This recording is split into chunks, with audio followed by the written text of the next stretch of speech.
नर्मदे हर नर्मदा वै नमः प्रातो नर्मदा वै नमः निशि नमस्ते नर्मदे देवी त्राहि मां भवसागरात् रुद्रदेहात् समुत्पन्ना सदा कल्कलनिनादिनी कौमारी स्वरूपे देवी देवदेवी नमस्ते মা নর্মদা তোমার জয় জয়কার হোক, জয় জয়কার হোক, জয় জয়কার হোক। সবাইকে লাড্ডু গোপাল চ্যানেলে অনেক অনেক স্বাগত জানাই। গুরুদেবকে প্রণাম জানিয়ে, মাতা পিতাকে প্রণাম জানিয়ে আজকের এই পাঠ শুরু করছি। তপভূমি নর্মদা থেকে যে বিশেষভাবে আবার নতুন করে যে পাঠ আপলোড হচ্ছিল, আজকে এটা সেই প্লেলিস্টের মধ্যেই দেওয়া থাকবে। এই পাঠ তপভূমি নর্মদা থেকেই আগেও এই অংশ পাঠ হয়েছে, যখন তপভূমি নর্মদা ধারাবাহিক যে সিরিজটা আসছিল তখন। তো এরপর যে পাঠ শুরু করেছি সেটা ধারাবাহিকভাবেই হচ্ছিল, কিন্তু আজকের অংশটা একটু দূরে গিয়ে, কেননা এই জায়গাটা আমাদের মাথায় রাখা সবার জন্য খুব দরকার। আজকে ধারাবাহিকভাবে পাঠ আপলোড করব বলেই বসেছিলাম, কিন্তু এই অংশটুকুনি মায়ের কৃপায় পাঠ করতে বড্ড ইচ্ছে হলো। কেন কি ব্যাপার আমি বলতে পারবো না, কিন্তু এই অংশটাই বারবার মনের মধ্যে এলো, পাঠ করার জন্য খুব ইচ্ছে হচ্ছিল। তাই আবার আমার খুব প্রিয় তপভূমি নর্মদার এই জায়গাটা, ধাবড়িকুণ্ডে যখন শৈলেন্দ্রনারায়ণ ঘোষাল শাস্ত্রীজি গিয়েছিলেন, তো ওই জায়গাটা পড়তে আমার বরাবর খুব ভালো লাগে। যবে থেকে আমি তপভূমি নর্মদা পড়তে শুরু করেছি সে তখন থেকেই, এমনকি তপভূমি নর্মদার পাঠ দেওয়ার শুরুও ওই ধাবড়িকুণ্ড থেকেই প্রথম ভিডিও আপলোড করা হয়েছিল, তারপর আবার ধারাবাহিকভাবে দেওয়া শুরু হয়। তো এই জায়গাটা আমার খুব প্রিয়। আমার বারবার এই অংশটা পড়তে কেন জানি না, একলিঙ্গ স্বামীজি, সম্বিদানন্দজি, এনাদের কথাগুলো এবং খুব ভালো লাগে। তাছাড়া প্রলয় দাসজি, সোমানন্দজি, এনাদের কথাও যে জায়গাগুলো আছে এগুলোও আমাকে খুব বেশি টানে। সবার কথাই ভালো লাগে, সোমের দাসজি, শোভানন্দজি, সূর্যনারায়ণজি, সবার কথাই ভালো লাগে, কিন্তু করপাত্রীজি। কিন্তু এই যে ধাবড়িকুণ্ডের জায়গাটা আমি বারবার পড়ি, কেন জানি না আমার খুব ভালো লাগে। আবার প্রলয় দাসজি এবং সোমানন্দজির কথা যেখানে যেখানে আছে সেই জায়গাগুলো পড়তে খুব ভাল লাগে, একটা অন্যরকম অদ্ভুত আনন্দ হয়। তো যেটা নিয়ে আজকের এই হেডিং আপনারা দেখেছেন, যে রাগ বা ক্রোধ কমাবার একটা খুব সুন্দর উপায় তপভূমি নর্মদাতে বলা আছে। তো সরাসরি সেই জায়গাতে আসছি।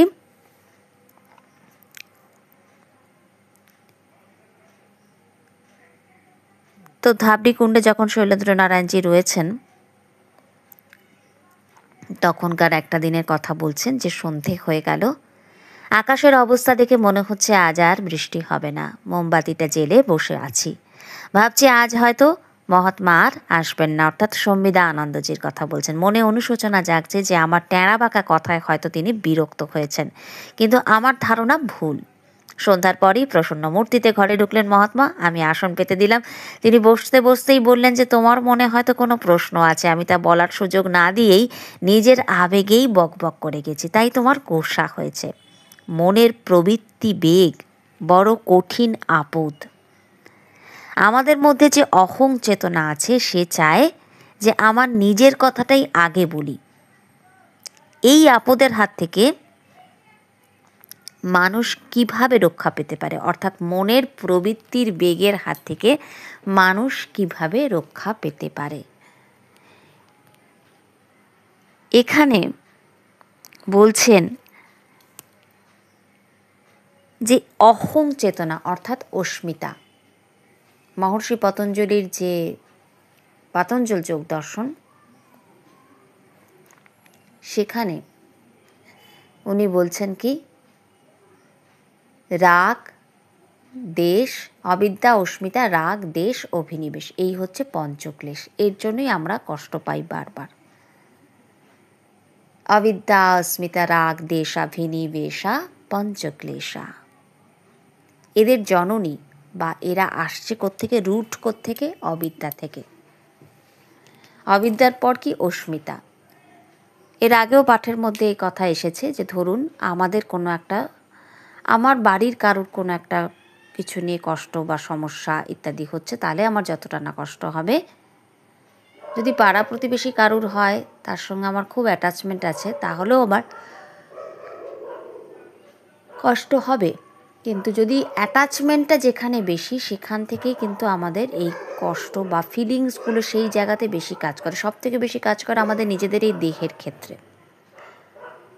যতটা আমরা ফিল করতে পারি কোনো জায়গা কেটে গেল বা যন্ত্রণা হচ্ছে বা কিছু হলো, পুড়ে গেল, হ্যাঁ, বা কিছু যে কোনো অর্গানে কোনো সমস্যা হচ্ছে, সব থেকে বেশি ফিলিংসটা হয় কোথায়? আমাদের নিজের দেহের ক্ষেত্রে। দেহের মধ্যে কোনো কিছু হলে, কেন? দেহের সাথে আমরা খুব অ্যাটাচড। আমার যে জায়গাটায় এই আমার বা অহংবোধটা বেশি থাকে, কোথাও আমি গেছি, আমাকে কেউ পাত্তাই দিল না, তখন আমার কোথায় গিয়ে ওই আমিরতে কী লাগে, বাবা আমি এলাম, আমার সাথে আমাকে কেউ গুরুত্বই দিল না, কোনো পাত্তাই দিল না, এটা এই অহংবোধ।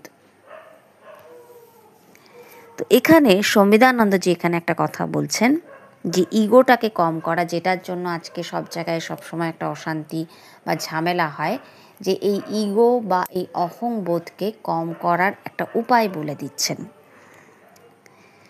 বলছেন এই আপদের হাত থেকে কিভাবে রক্ষা পাবো, লেকিন মনকে উল্টে দিতে বলছেন। মনকে উল্টে দিলে কি হবে? নম, অর্থাৎ ন মম। শ্রী গুরুদেবের কাছে যখন যেতাম তখন উনি বারংবার এই কথাটা বলতেন যে মন দেখো, নমর মধ্যে কি আছে? ন মম, অর্থাৎ আমার কিছুই নয়, সবই তাঁর বা সবই মায়ের। আমার থেকে আটাকে বাদ দাও, সবই মায়ের। এভাবেও উনি বলতেন। তো আজকে সংবিধানানন্দজির কথাটা পড়তে পড়তে ওনার কথা মনে পড়ে গেল। আসছি আবারও পাঠে। বলছেন তিনি ন মম, অর্থাৎ আমার নয়, মনকে উল্টে দাও। এই মমত্ব, অর্থাৎ এই মমত্বটাকে বিসর্জন দিতে বলছেন, অর্থাৎ অস্মিতা, আমারই তো নয়। তাহলে সেখানে আমার বোধ কোথা থেকে আসছে? এটা বিসর্জন দিয়ে বলতে হবে নর্মদাবৈ নমো নমঃ, কিংবা গোবিন্দায় নমো নমঃ। মনকে নিয়ত এইভাবে, নিয়ত, একদিন দুদিন চেষ্টা করলাম না, নিয়ত অভ্যাস করাতে হবে। ছোট বাচ্চাকে যেমন এরকম করে শেখানো হয় না, মনও ঠিক ছোট বাচ্চাদের মতন, তাকেও রোজ এটা অভ্যাস করাতে হবে। অভ্যাস করালে পরে অহরহ ইষ্টমুখী করতে পারলে তবেই এই আপদ, অর্থাৎ মনের এই সহস্রমুখী বৃত্তি ধীরে ধীরে লয় পাবে। এখন বলো তুমি আমার কাছে কি জানতে চাও? তো তারপরে তো আরও কথাবার্তা হচ্ছে, তো সেই কথায় আমরা আজকে আসবো না। শুধু এই অংশটুকু গোটা যে কোনো আমাদের জীবনের চলার ক্ষেত্রে খুব গুরুত্বপূর্ণ। তো আজ কেন জানি না পাঠ করতে বসে, ভেবেছিলাম তো ধারাবাহিক পাঠ করব, কিন্তু এই অংশটাই পড়ার জন্য বারবার, পাঠের জন্য বারবার একটা প্রেরণা হলো। তো সেই কারণের জন্য আজকে এই অংশটুকু পাঠ করলাম। খুব দরকার আমাদের, যেরকমভাবে আমাদের ইগো প্রবলেম বাড়ছে, এই ইগো থেকেই সমস্ত সংসারে মানে অশান্তি, সংসার ভেঙে যাওয়া, চুলোচুলি মারামারি কি না হচ্ছে। তো এই জায়গাটাকে, ক্রোধটাকে, নিজের যে ক্রোধ, নিজের যে রাগ, ঠিক আছে, আমার কথাকে গুরুত্ব দিল না, আমাকে গুরুত্ব দিল না, তো এই যে আমরা বারবার ভেবে সব থেকে বেশি কষ্ট পাই, অন্যকে জানা কষ্ট দিই, অন্য তার থেকে বেশি কষ্ট, সব থেকে বেশি কষ্ট হয় কিন্তু আমাদের নিজেদেরই। কিন্তু সেই মুহূর্তে আমাদের এগুলো মনে থাকে না। কিন্তু এখানে উনি নিয়ত অভ্যাস করার কথা বলছেন। নিয়ত অভ্যাস করার কথা যখন বলছেন, যে সে কেউ তো বলছেন না, সংবিধানন্দজির মতন কেউ বলছেন। কথা বলতে গেলে কি, এখানে যে কথাটাকে ভেঙে সুন্দর করে বললেন শ্রী শ্রী সংবিধানন্দজি, যে ন মম, অর্থাৎ কিছুই আমার নয়। আমাদের তো সমস্যা, আমরা কিন্তু জানি যে এগুলো কোনোটাই চিরস্থায়ী নয়, এগুলো থাকবে না। আর যেটা যেটা নয় আমরা সেটাকে সেটাই ভাবি। সেই কারণেই তো এইগুলোকে মহর্ষি পতঞ্জলি অবিদ্যা বলছেন। মানে এগুলো থেকেই আমাদের এই ক্লেশ আসে। আমরা ভাবি যে যেটাকে আমরা পছন্দ করি না, বা যেটা থেকে আমাদের অসুবিধা হচ্ছে, যেটা থেকে আমাদের কষ্ট হচ্ছে, বা যেটা প্রতি আমাদের রাগ বা বিদ্বেষ আছে আমাদের, সেটা থেকেই কষ্ট হয়, এটা আমরা ভাবি। আর যেটা থেকে আমাদের আনন্দ হচ্ছে বা আমরা সুখ পাচ্ছি, আমাদের তৃপ্তি হচ্ছে, সেটা আমাদের কষ্টের কারণ হয় না। কিন্তু কোথাও দেখতে গেলে দেখা যায় যে সেটাও আমাদের কষ্টের কারণ হয়। কেন, সেটা মহর্ষি পতঞ্জলি খুব সুন্দর করে তার পাতঞ্জল যোগসূত্রের মধ্যে এক্সপ্লেন করেছেন। সুখানুসহি রাগঃ দুঃখানুসহি ক্লেশঃ দেশঃ দুঃখানুসহি দেশঃ। এই দেশ আর রাগ, অর্থাৎ যে বিষয়ে আমার অনুরাগ আছে, যে বিষয়ে আমার বিদ্বেষ আছে, দুটোর জন্যই কিন্তু আমাদের কষ্ট হয়। তো এই আমার অ্যাটাচমেন্ট যে বিষয়ে যতটা বেশি, সেইখানটা থেকে আমাদের ধরুন ওই যে বললাম যে আপনার নিজের শরীরের প্রতি আপনার অ্যাটাচমেন্টটা কিন্তু সব থেকে বেশি। সেই জন্য আমাদের নিজেদের শরীরে একটা কিছু হলে আমরা যতটা সেটাকে ফিল করতে পারি, যতটা সেই কষ্টটাকে আমরা ফিল করতে পারি, অন্য কারোর ক্ষেত্রে কিন্তু আমাদের সেই ফিলিংসটা আসে না যতটা নিজের শরীরের ক্ষেত্রে হয়। আমাদের খুব আপনজনেদের ক্ষেত্রেও আমাদের মারাত্মক কষ্ট হয় কারোর কিছু হলে পরে, বা কারোর কোনো অসুবিধে কষ্ট ইত্যাদি ইত্যাদি সংকটের সময় প্রচণ্ড কষ্ট, আমি সেটা বলছি না, কিন্তু আমার নিজের শরীরে যদি সেটা কিছু একটা হয় তাহলে যতটা লেভেলে গিয়ে যতটা কষ্ট হয়, সেইটা কিন্তু অন্য কারোর ক্ষেত্রে হলে, খুব যদি তার সাথে আপনি অ্যাটাচ থাকেন, তখনই সেটা হওয়াটা সম্ভব। তার কোনো ব্যথা যন্ত্রণা হলে, বা ধরুন দুজনে এক জায়গাতে নেই, অনেক সময় এটা হয়, খুব অ্যাটাচমেন্ট যদি থাকে, খুব যদি সম্পর্কটা খুব মধুর হয়, এবং খুব যদি একে মানে কি বলবো, মনোভাব বা মনের চিন্তন বা মনের যে বৃত্তিগুলো যদি মনোবৃত্তি প্রায় হয়, মোটামুটি যদি একই রকম হয়, খুব যদি মিল থাকে না, তখন অন্যজনের কোনো কষ্ট বা কোনো অসুবিধায় থাকলে আরেকজন কিন্তু ঠিক বুঝতে পেরে যায়, সে যেই জায়গাতেই থাকুক। এটা হয়, এটা মা সন্তানের ক্ষেত্রে খুব বেশি হয়। খুব সেরকম পতিপত্নী কয়েকজন, গুটি কয়েক আমার হাতে গোনা, আমি এরকম খুব কম দেখেছি, সেরকম ক্ষেত্রে হয়। তো এটা হয়, কিন্তু আজকের বিষয় সেটা নয়। আজকের বিষয় হচ্ছে এই যে আমরা বলি না আমার বাড়ি, আমার এটা, আমার অমুক, আমার তমুক, এইভাবে আমাদের যতবার আমরা আসছি, যতবার নতুন নতুন দেহ ধারণ করে আসছি, ততবারই তো আমাদেরকে নতুন বাড়ি, নতুন ঘর, নতুন পরিবার পরিজন সব কিছু দেওয়া হচ্ছে। এই শরীরটা চলে যাচ্ছে, তারপর সেখান থেকে আবার আমাদের যাত্রা শুরু হচ্ছে, আবার একটা নতুন পরিবেশ, নতুন জায়গা, নতুন সব কিছু, আবার একটা নতুন, আবার আমরা ওগুলোকে আমার বলছি। ইভেন এই দেহটা, যেটাকে আমরা সব থেকে বেশি আমি বলে মনে করি, তো সেটাও কিন্তু আমাদের দেওয়া, এটাও সাথে করে নেওয়া যাবে না, এটাও এটাও দেওয়া। এই আলিশান গৃহ, দেহ মন্দির, এটাও দেওয়া। তো এই দেহকে নিয়ে শ্রী শ্রী রাম ঠাকুর কী বলছেন, যে যারা নিজেদের দেহের প্রতি অতিরিক্ত অবহেলা বা অযত্ন করছেন, তারা এই বিষয়গুলোকে একটু মাথায় রাখার চেষ্টা করবেন। তো তাদের মানে ওই বিষয়গুলোকে নিয়ে একটা পার্ট আপলোড হয়েছিল শ্রী শ্রী ঠাকুরের কথা নিয়ে, এবং তার সাথে আরও কিছু কথাকে অ্যাড করে, তো সেটার লিঙ্ক ডেসক্রিপশন বক্সে দেওয়া থাকবে। তো একটু চিন্তা করে যদি আমরা দেখি যে এত যে আমাদের বাড়ি ঘর সমস্ত কিছুর প্রতি এত যে একটা তীব্র অ্যাটাচমেন্ট, এটা আমার বাড়ি বলতে আমরা খুব গর্ব অনুভব করি। তো ভালো কথা, গর্ব নিশ্চয়ই হবে, কিন্তু সব ঠিক আছে, কিন্তু অহংকার কোনো কোনো ক্ষেত্রে আমাদের আসে, সেটাও যদি করা যায়, আপনারা যদি খুব ভালো করে এটাকে ভাবেন, যে সত্যি কথা বলতে গেলে কি সে এগুলো তো চিরস্থায়ী নয়। তাই আমরা যত করব, আমরা যত তত আমাদের ইগোটা বাড়বে, তত আমাদের এই অস্মিতাটা না আরও তীব্র হয়ে যাবে, তত কিন্তু আমাদেরই কষ্ট হবে। তাই অ্যাটাচমেন্ট এবং এক্সপেকটেশন, এই দুটো যেখানে খুব তীব্র হয়, খুব বেশি এক্সপেকটেশন থাকলে, খুব বেশি চাওয়া, খুব বেশি আমরা যদি একে অপরের কাছে খুব একটা অনেক কিছু যদি বাড়তে থাকে না আমাদের এই চাহিদাগুলো, তখন সেখান থেকে সন্তুষ্টি কমতে থাকে।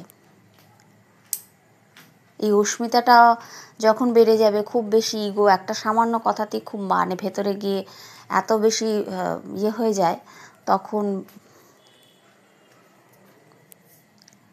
একটা অশান্তি বা ঝামেলা সংসারে বেশি আসতে থাকে।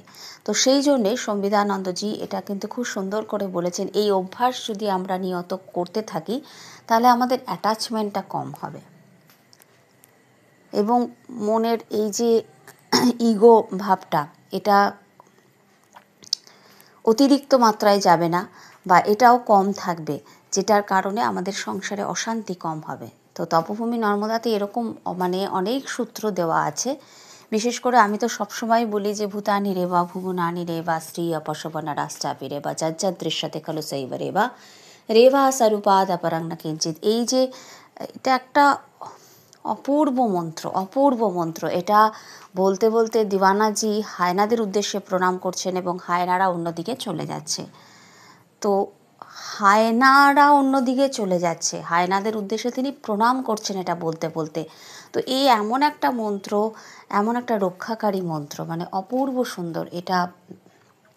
তো তপভূমি নর্মদা যদি ভালো করে যতবার পড়বেন ততবার কিন্তু নতুন নতুন কিছু আপনাদেরকে মা দেবে। এটা আমি আমার মানে আমি যবে থেকে তপভূমি নর্মদা পড়তে শুরু করেছি বা মা আমাকে যবে থেকে পড়াচ্ছেন আমাকে দিয়ে, তো তবে থেকে আমি দেখেছি যতবার এটা পড়া হয় ততবার কিন্তু মা নতুন নতুন নতুন নতুন করে তার প্রসাদ পাঠাতে থাকেন বা দিতে থাকেন এবং বহু মানুষের জীবন বদলেছে। তাদের ওয়ে অফ থিঙ্কিং, চিন্তা করার যে মানে চিন্তনের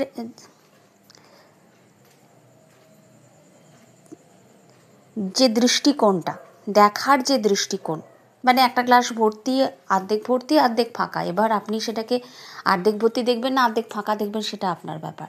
তো এই যে দেখার দৃষ্টিকোণ বদলেছে অনেক মানুষের।